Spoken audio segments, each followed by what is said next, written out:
आगामी कुछ दिनों में उत्तर प्रदेश में इलेक्शन शुरू होने वाला है, जिसको लेकर बीजेपी सरकार में आए दिन बैठकें की जा रही हैं। ये भी खबरें आ रही हैं कि बीजेपी में उत्तर प्रदेश सरकार में फूट पड़ी हुई है। डिप्टी सीएम और मुख्यमंत्री योगी आदित्यनाथ को लेकर जो बातें सामने आ रही हैं, उससे ये अंदाज़ा लगाया जा सकता है कि बीजेपी सरकार में कहीं ना कहीं फूट पड़ी हुई है। जितना कि इलेक्शन नज़दीक आ रहा है, उतना ही उत्तर प्रदेश सरकार सवालों के घेरे में खड़ी हो रही है और आए दिन नई घटनाएं सामने आ रही हैं। स्वागत है आपका 24x7 टुडे न्यूज़ में। मैं हूं फ़हीम आपके साथ।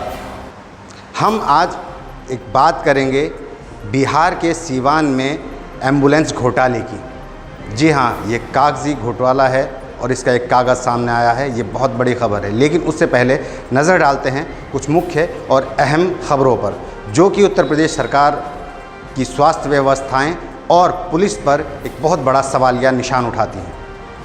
हम शुरू करते हैं सबसे पहले उत्तर प्रदेश के महोबा ज़िले से, जहां पर एक 53 साल के व्यक्ति के शव को कचरे की गाड़ी में पुलिस रख रही है और उस कचरे की गाड़ी में ले करके जा रही है। ये बहुत बड़ी खबर है और इसमें एक बहुत बड़ा सवाल सामने आता है कि आखिर पुलिस ऐसा कैसे कर सकती है। पुलिस डिपार्टमेंट है, लेकिन वो भी इंसान है और इंसान ऐसी हरकत करे, ये बहुत ही शर्म की बात है। चलिए बढ़ते हैं अगली खबर की ओर। अगली खबर है कि ये वीडियो आप देख रहे होंगे। इस वीडियो में सुअर जो हैं वो एक इंसान की लाश को नोच नोच कर खा रहे हैं। आखिर ये कैसा दौर चल रहा है? ये बहुत बड़ा सवाल है अपने आप में कि इंसान की बॉडी को ना ही कब्र और ना ही शमशान नसीब हो रहा है, सुअर उसके शव को नोच नोच के खा रहे हैं। अगली खबर भी उत्तर प्रदेश के बलरामपुर से है, जहां राप्ती नदी के पुल पर से 2 व्यक्ति एक शव को नदी में फेंकते हुए नज़र आ रहे हैं। ये सोशल मीडिया पर वीडियो वायरल हुआ था, जिसके बाद इसकी पड़ताल की गई। हालांकि जिस शख्स को फेंका जा रहा है उस शव की पहचान कर ली गई है और उसका पता लगा लिया गया है और उसके खिलाफ मुकदमा भी पंजीकृत कर दिया गया है। ये मामला उत्तर प्रदेश के बलरामपुर ज़िले का है, जहां पर ये घटना घटी है। उसके बाद इसकी जब जानकारी सीएमओ को हुई तो सीएमओ ने इसकी पूरी तफ्तीश की और उसके बाद यह अभियुक्त पंजीकृत करा दिया गया है। उत्तर प्रदेश बलरामपुर की ये घटना। तो हमसे बोली कि मतलब उनको यहाँ पर काम है। हमने कहा ठीक है। तो हम इस साइड में हम खड़े थे, उस साइड में मतलब चेन खोल कर 2 पत्थर डालकर उनको नीचे गिराया गया। बीच में गिरे, डूब गए और गाड़ी घुमा के चले गए। तो मतलब उनके संस्कार के लिए ना आए कहीं? नहीं, बोले थे वो लोग, बोले थे मतलब लकड़ी। हमने बोला कि लकड़ी है हमारे पास, सूखा नहीं है, बस इतना बोला था कि सूखा लकड़ी नहीं है, लकड़ी है जल जाएगा। इतनी बात में कहीं नहीं जल पावा करेंगे। अच्छा, तो जैसे 5 आदमी 10 आदमी है तो किसका जमा रोक सकते हैं? भाई अपना डाल के चले। तो खाली आप ले गिरा अकेले, मतलब आप पर और उनके घर के कोई नहीं निकला? अच्छा, कोई नहीं निकला, खाली आप ले गए वहाँ पे? खाली हम थे, एक आदमी और था। पर शव को नदी में फेंकने का जो वीडियो वायरल हुआ है, उस संदर्भ में जांच करने पर यह बात प्रकाश में आई है कि यह प्रेमनाथ मिश्रा जी शोहरतगढ़ सिद्धार्थ नगर के रहने वाले थे।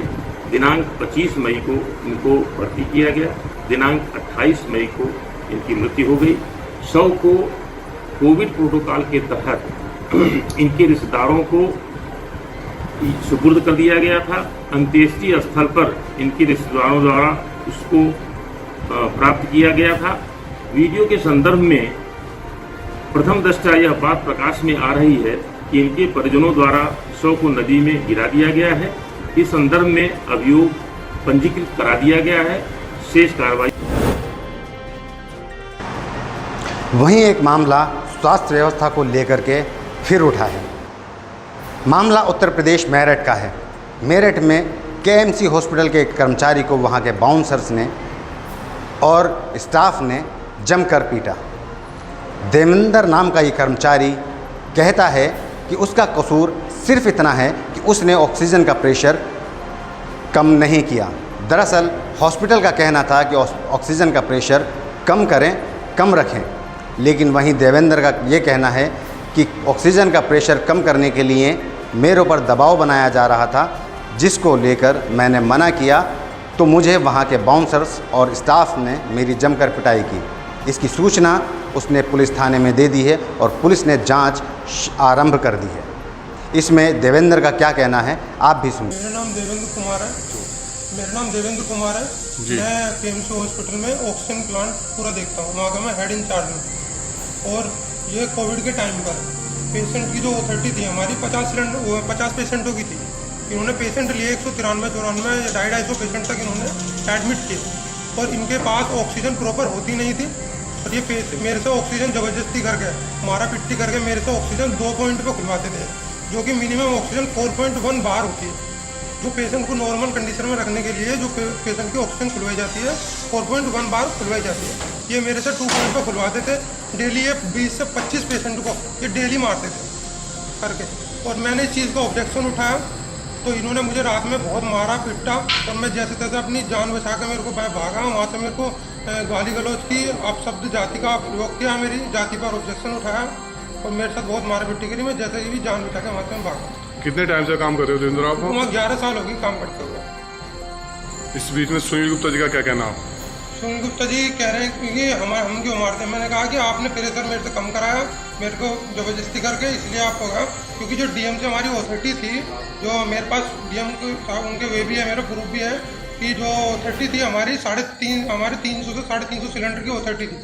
और जो कि इतने पेशेंट 193 पेशेंट पे ऑक्सीजन जो लगेगी हमारी 800 सिलेंडर लगेंगे हमारे दिन में 24 घंटे में। और ये 350 सिलेंडर मेरे से चलवाते थे 24 घंटे में, पेशेंट मारते थे। इसके खिलाफ आपने थाने में तहरीर दी है। आइए अब रुख करते हैं आज की सबसे बड़ी खबर बिहार के सीवान ज़िले से, जहां पर एम्बुलेंस घोटाला सामने आया है। जी हां दोस्तों, ये न्यूज़ 24 की बहुत बड़ी खबर है। न्यूज़ 24 ने इसका खुलासा किया है और न्यूज़ 24 की ही हम आपको खबर दिखा रहे हैं, जिसमें 8.5 लाख की एम्बुलेंस को 21 लाख के करीब बिल बनाकर जमा किया गया और वो पैसा ले लिया गया गलत तरीके से। वो गलत तरीका क्या अपनाया है, ये न्यूज़ 24 ने इसका खुलासा किया है और ये खबर आपके सामने है।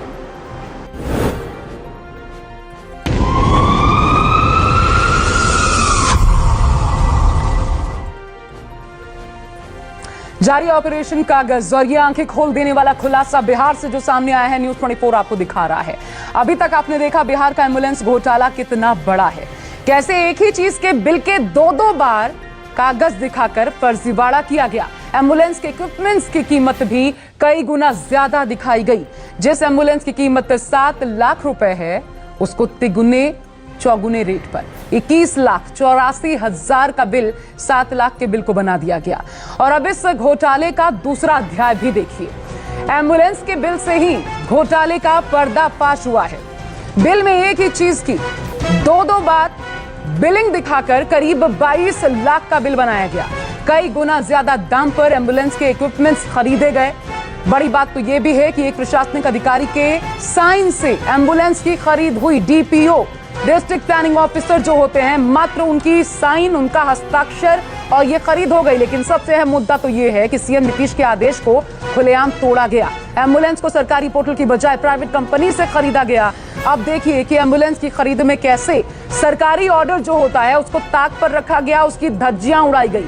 कैसे एक खास कंपनी को एम्बुलेंस का टेंडर दिया गया। और गौर से इस रिपोर्ट को देखिए, समझिए इस खेल का ताना बाना आखिर बुना कैसे गया।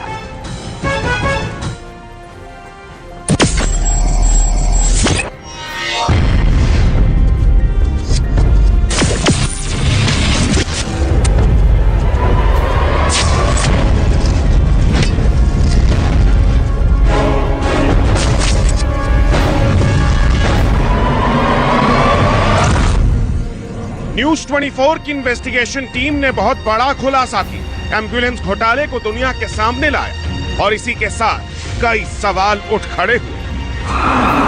सबसे पहला सवाल, एक एम्बुलेंस के लिए 21,84,000 रुपए क्यों दिए गए? दूसरा सवाल, एम्बुलेंस को प्राइवेट फर्म से क्यों खरीदा गया? और सबसे अहम सवाल, डीपीओ ने सरकारी ऑर्डर का पालन क्यों नहीं किया? सबसे पहले आपको वो सरकारी ऑर्डर दिखाते हैं जिसका साफ साफ उल्लंघन किया गया। ये सरकारी ऑर्डर की कॉपी है। इसमें हिंदी में लिखा है, जो सामग्री जेम पोर्टल पर उपलब्ध है।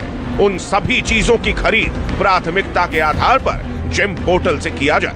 डीपीओ यानी डिस्ट्रिक्ट प्लानिंग ऑफिसर को जेम पोर्टल पर रजिस्टर होकर इसे खरीदना है। डीपीओ साहब ने इस ऑर्डर का पालन क्यों नहीं किया, इसका जवाब हमारे पास नहीं है। अगर किसी के पास जवाब है तो वो खुद डीपीओ, दूसरा कोई नहीं। अब आपके जहन में सवाल उठ रहा होगा कि जिस जेम पोर्टल से बिहार सरकार एम्बुलेंस खरीदने का आदेश कर चुकी है वो आखिर है क्या? इसका जवाब हमारे पास है। जेम का मतलब है गवर्नमेंट ई मार्केट प्लेस। सरकारी अधिकारी यहां से सामान खरीद सकते हैं।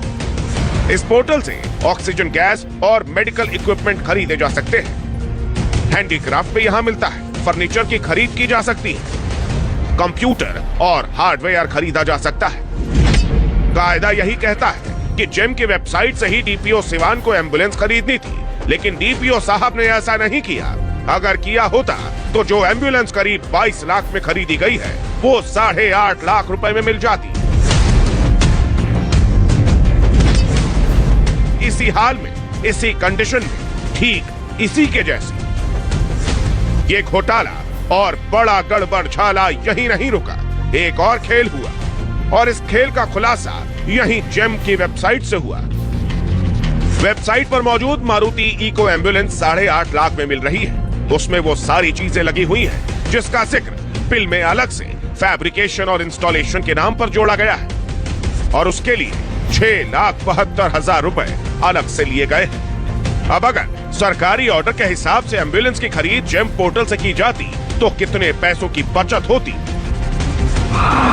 जेम पोर्टल पर एक एम्बुलेंस की कीमत है 8.5 लाख रुपए। बिल में एक एम्बुलेंस की कीमत दिखाई गई 21,84,000 रुपए, यानी एक एम्बुलेंस पर 13,34,000 का घोटाला हुआ। अगर जेम पोर्टल से 21 एम्बुलेंस सही दाम पर खरीदी जाती तो कुल कीमत 1,78,00,000 रुपए होती। लेकिन अगर 21 की 21 एम्बुलेंस जो खरीदी गई वो इंद्राशन ट्रेडिंग कंपनी से 21,84,000 रुपए की खरीदी गई तो एम्बुलेंस के लिए भुगतान हुआ 4,58,00,000 रुपए।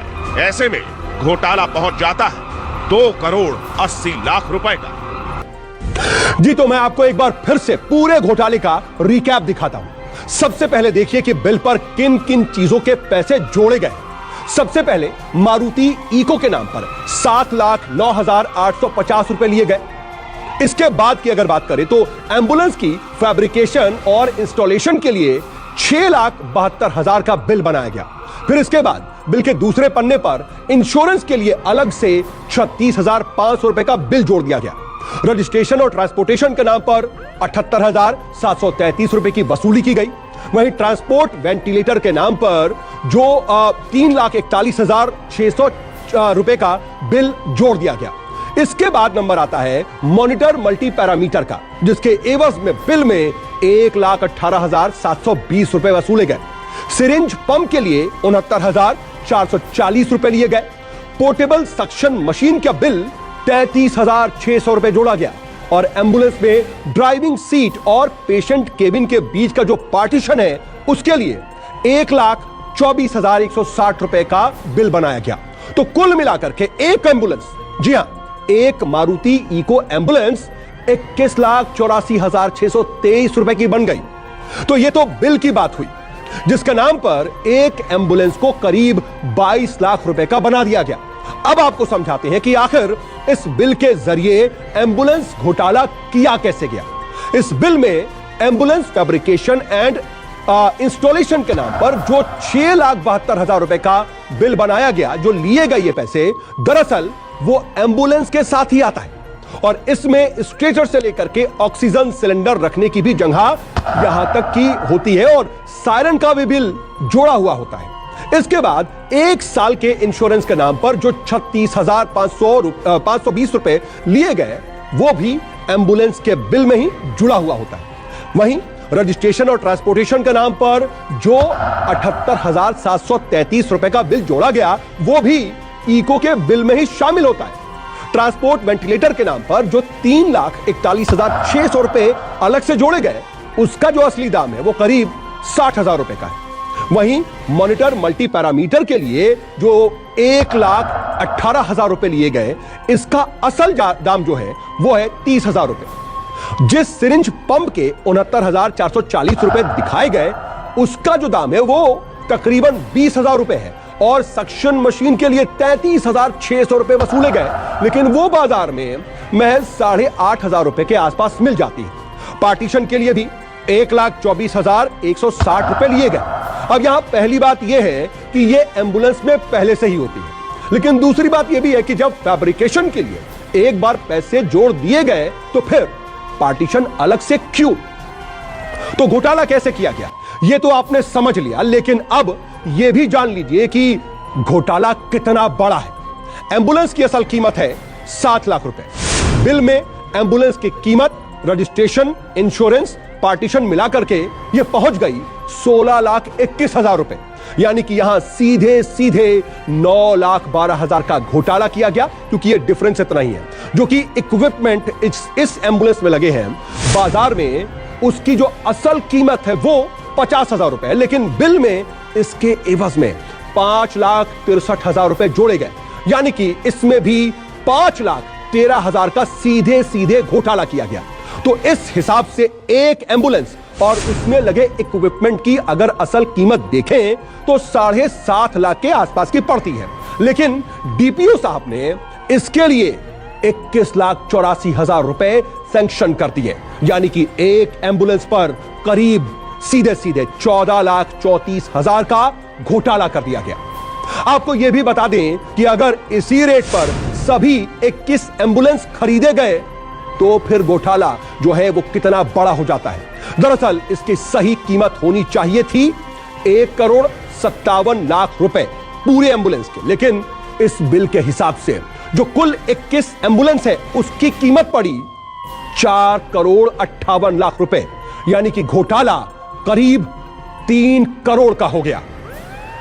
अब इस 3 करोड़ के घोटाले को कैसे अंजाम दिया गया उसका भी पूरा मॉडल आपको समझाते हैं, वो समझिए। पहले तो इको एम्बुलेंस का बिल बनाया गया, इसमें फैब्रिकेशन का बिल बिल्कुल अलग से लगाया गया, पार्टीशन का बिल भी अलग से जोड़ दिया गया, इंश्योरेंस और रजिस्ट्रेशन के लिए भी पैसे अलग से ही दिखाए गए। इसके बाद हर इक्विपमेंट के लिए भी 2 से 3 गुना ज्यादा पैसे का बिल बना दिया गया और जोड़ दिया गया। जिन इक्विपमेंट्स की जरूरत इन एम्बुलेंस में थी ही नहीं वो भी खरीद लिए गए। यहां पर न्यूज 24 यह सवाल पूछता है कि 7 लाख की एम्बुलेंस का बिल 21,84,000 कैसे बन गया? बिल पर डीपीओ ने बिना जांच के साइन आखिर कैसे कर दिया? क्या एम्बुलेंस का सही इस्तेमाल हो रहा है? क्या सारे उपकरण एम्बुलेंस में लगे भी हुए हैं? छोटे एम्बुलेंस में बड़े उपकरण आखिर क्यों लगाए गए? तो शुरुआती खुलासे हैं और फिर से अगर हम आपको बताएं कि यह क्या कुछ था, उसके लिए एक बार फिर से हमारी सहयोगी आशा के पास चलते हैं जो कि आगे भी बड़े खुलासे करने वाली हैं। आशा जी, सऊद अब बने रहिएगा, मैं आती रहूंगी आपके पास। ये घोटाले की एबीसीडी समझाना दर्शकों को इस वक्त बहुत जरूरी है। बिहार की स्थिति हम आपको बता रहे हैं, वो बिहार जिसे सुशासन बाबू का बिहार कहा जाता है, वो बिहार जहां पर स्वास्थ्य मंत्री के गृह जिले सीवान की स्थिति हम आपको दिखा रहे हैं। एक एक जिले में सोचिए, जहां जहां एम्बुलेंसेस की खरीद हुई है, 21 एम्बुलेंस खरीदी गई, 3 करोड़ का घोटाला। माननीयों को नहीं पता क्या हो रहा है उनकी नाक के नीचे, और इसलिए वो अपना पल्ला झाड़ लेते हैं, कहते हैं हमारी कमीज साफ है, सफेद है। लेकिन ये कैसे हो रहा है? एक डीपीओ को इतने अधिकार, और अगर अधिकार दिए भी गए नियमतः, तो फिर जिम्मेदारी क्या माननीयों की नहीं बनती कि उनके निधि से अगर ये पैसा खर्च हो रहा है जो कि जनता की गाढ़ी कमाई है, तो कम से कम उस पर आंख रखें, क्योंकि एक जिले की बात नहीं है।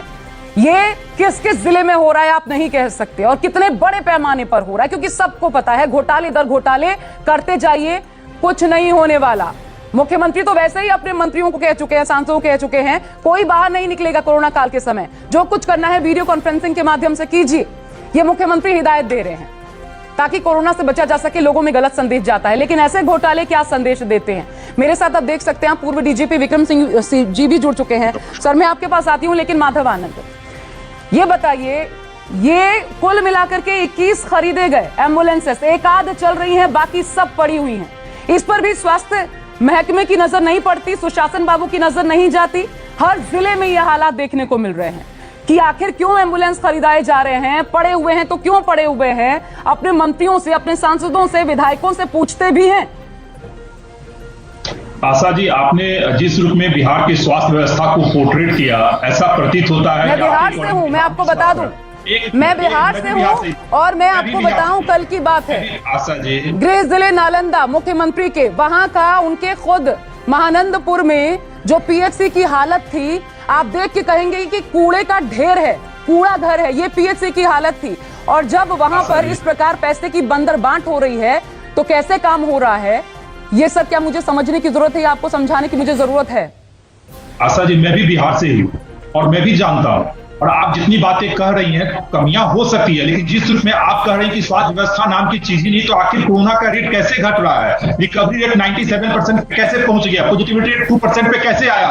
लोगों को बिहार जैसे तीसरा सबसे बड़ा प्रदेश बन चुका है वैक्सीनेशन के मामले में, तो क्या कौन कर रहा है? आप इनको बताने का कष्ट करें। आप एक दो जगह का ठीक है, आपने बताया इन्वेस्टिगेशन भी चल रहा है, जो अधिकारी दोषी है, अधिकारी दंडित भी, उनको दंड भी मिलेगा, कानून है, कानून के तहत उनको सजा भी मिलेगी, लेकिन यह कहना कि पूरी व्यवस्था ही चरमरा गई है, स्वास्थ्य व्यवस्था नाम की चीज नहीं है, लगता तो सर ऐसा ही है ना। 55 घोटाले अभी आपको बता रहे थे ना, अभी आपको मृत्युंजय जी बता रहे थे 55 घोटाले, साल दर साल जो घोटाले होते, कहाँ होते हैं इतने घोटाले? मृत्युंजय जी मेरे अच्छे मित्र भी हैं, मृत्युंजय को भी पता है कि उनके क्या सरकार थी तो कितने घोटाले हुए थे और क्या क्या हुआ था, उसमें मैं जाना नहीं चाहता हूँ। इन्हीं के जैसे, इन्हीं के स्वास्थ्य मंत्री थे, तो एम्बुलेंस उनके पिताजी के घर पर रखा रहता था, तो ये लोग मुझे ना बतावे कहाँ कमियां हैं, आपने उजागर किया है, तो हम लोग दुरुस्त करने का काम करेंगे। चल रहा है, आखिर होटल से खरीदा गया, उन्होंने बिजनेस में भी कहा, विधायक तो सब कहानी कैसे होता है,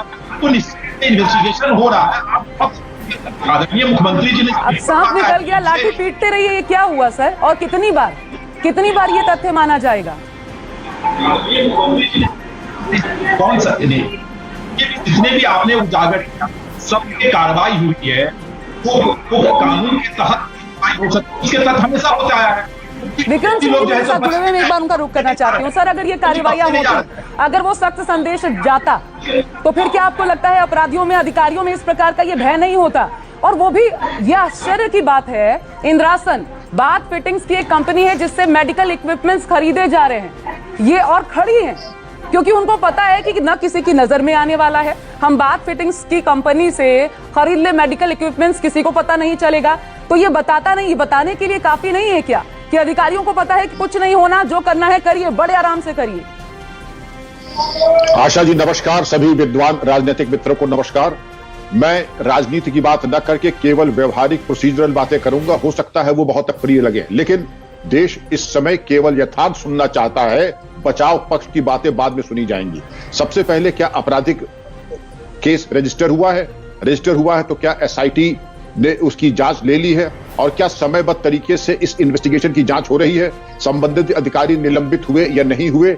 इसको कहते हैं आशा जी ओवर इनवॉइसिंग और ओवर बिलिंग। आपके ऑपरेशन कागज ने भली भांति इसको उजागर कर दिया है कि प्रथम दृष्टया आपके द्वारा लगाए गए खुलासे या प्रस्तुत किए गए तथ्य वो अकाट्य प्रतीत हो रहे हैं, लेकिन जब तक इसकी जांच पूरी न हो जाए, जो कि मैं उम्मीद करता हूं कि 30 दिन के अंदर इसकी जांच जरूर हो जाए, क्योंकि इसके महत्व को देखते हुए जो तथ्य आपने प्रस्तुत किए हैं उसके आलोक में यह आवश्यक है कि पूरी ताकत लगा के इन्वेस्टिगेशन पूरा किया जाए। अगर प्रथम दृष्टया अधिकारी दोषी पाए जाते हैं तो जरूर हो, क्योंकि एक एम्बुलेंस में 9,12,000 की ओवर इनवॉइसिंग और ओवर बिलिंग है। एक ही वेंडर को आपने कार दिया, आपने टेक्निकल टेंडर्स प्राप्त नहीं किए, ये तमाम चीजें अभी तो मैं बताऊं तो इसमें कम से कम 18 चीजें और निकल के आएंगी, लेकिन उसका ना समय है ना ये समय उपयुक्त है। लेकिन प्रथम दृष्टया अगर आपने आशा जी इसका खुलासा किया है तो मैं उम्मीद करता हूं कि बिहार की शासन प्रशासन जिसकी छवि इतनी उज्जवल है स्वच्छता की ओर, जनता बड़ी कातर दृष्टि से देख रही है कि संक्रमण काल में कम से कम जो दोषी अधिकारी, कर्मचारी और जो फर्म है उनके खिलाफ ऐसी कार्रवाई करे, रिकवरीज करे, जिससे कि कम से कम गरीब जनता तक वो सुविधा पहुंच जाए। न्याय दिखना चाहिए ना कि हमारे मुख्यमंत्री इतने सख्त है। बिहार में भरोसा तो लोगों को पता ही है कि कुछ नहीं होना है, सब कुछ ऐसे ही हो रहा है, इस प्रकार की हालात है। विक्रम कुमार जी ये बताइए, क्योंकि अनुशंसा तो कर दी मुख्यमंत्री ने कि इसमें जांच करवाइए, लेकिन क्या डीपीओ जो राजीव कुमार है वो अपने पद से फिलहाल हटाए गए हैं?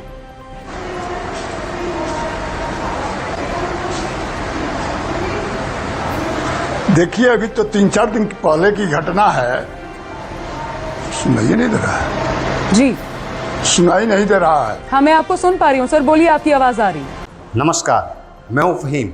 आपको अगर हमारा ये वीडियो पसंद आया तो इसे लाइक और शेयर करना ना भूलें। अगर ये वीडियो हमारा आप फेसबुक पर देख रहे हैं तो हमारे पेज को लाइक और फॉलो करें। अगर ये वीडियो हमारा आप इंस्टाग्राम पर देख रहे हैं तो हमें फॉलो करना ना भूलें, क्योंकि हम देते हैं आपको हर पल की नई अपडेट।